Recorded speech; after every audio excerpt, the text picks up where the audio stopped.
Praise the Lord. Verse of the day, Joshua chapter 1 and verse 9. Have I not commanded you to be strong and courageous? Do not be afraid. Do not be dismayed. For the Lord your God is with you wherever you go. Amen. This is one of the most beautiful scriptures in the entire Bible. అండి ఎప్పుడైతే ఎవరైతే భయపడుతున్నారో వాళ్ళు యూజువల్గా coat చేసే scripture ఇది. But ఈ scripture context మీరు అర్థం చేసుకున్నట్లయితే యెహోషువ నూతనమైన రోల్ని తీసుకొని ఉంటున్నాడు. He's leading the people of Israel. ఎప్పుడైతే అతను పీపుల్ ఆఫ్ ఇజ్రాయెల్ని లీడ్ చేస్తున్నాడు, దేవుడు అతనికి ఇస్తున్న మొదటి వాగ్దానం ఏంటి అంటే have I not commanded you అంటే ఆజ్ఞాపిస్తున్నాడంట. ఏమని ఆజ్ఞాపిస్తున్నాడంటే be strong and courageous.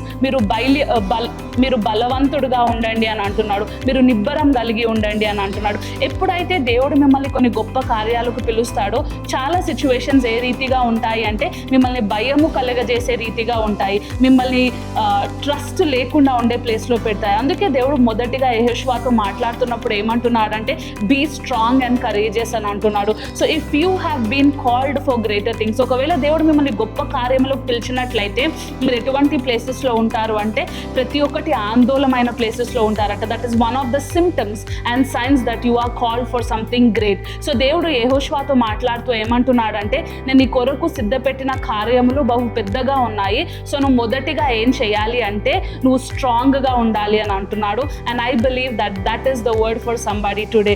Maybe మీ జీవితంలో దేవుడు కొన్ని గొప్ప కార్యాలకు మిమ్మల్ని పిలిచినట్టున్నాడు, కానీ మీరు ఎలాంటి పరిస్థితిలో ఉన్నారు అంటే మీరు భయపడే పరిస్థితిలో ఉన్నారు. ఇంత గొప్ప కార్యము నేను చేయగలనా లేదా అని మీరు అనుకుంటున్నట్టున్నారు. కానీ దేవుడు మీకు ఈరోజు ఈ ఆజ్ఞని ఇస్తున్నాడు. ఏంటి అంటే బీ స్ట్రాంగ్ అండ్ కరేజియస్. ఎందుకంటే మీ ముందు వెళ్తుంది దేవదూతలు కాదు అంట, మీ ముందు వెళ్తున్నది గొప్ప సైనికులు కాదంట, మీ ముందు వెళ్తున్నది యెహోవా అయిన దేవుడు వెళ్తున్నాడు అంట. Amen. So be encouraged.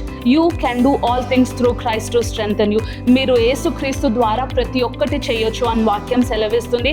So do not be afraid. భయపడకండి, జడియకండి, కానీ దేవుని అందు నమ్మకం ఉంచి ఆయన మీతో ఉన్నాడు అని మీరు నడుస్తున్నట్లయితే మీరు ప్రతి ఒక్కటి ఏదైతే భయపడుతున్నారో ఆ భయాన్ని దేవుడు తీసివేసేసి మీకు గొప్ప శక్తిని ఇచ్చునుగాక అని నేను ప్రార్థన చేస్తున్నాను. I speak, I declare that you will achieve everything in 2025 with the Lord Jesus Christ. God bless you.